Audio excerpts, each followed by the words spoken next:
Episode 104 na po tayo dito sa napakagandang series na Incognito. Please watch the video clips.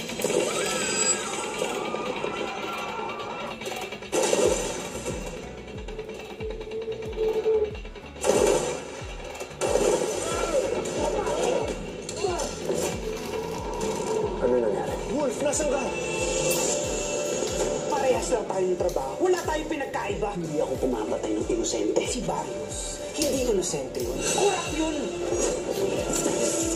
Tama na! Anong gagawin mo, kuya? Papatayin mo.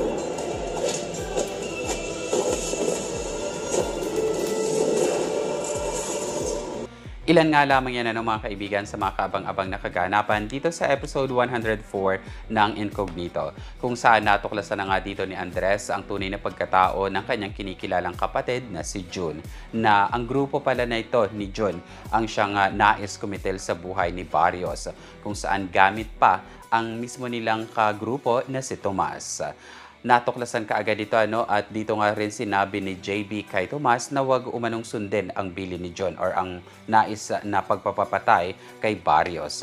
Samantala, maaaring mangyari nga iyon na sinabi ni JB huwag umanong patamaan dahil sa baka gumawa kaagad ng isang tawag itong si Gab upang sabihin nasa kanya na ang ninong ni Tomas at ligtas na ito. Well, for now yan mga kaibigan ang mga kaabang-abang na kaganapan dito sa episode 104 ng Incognito.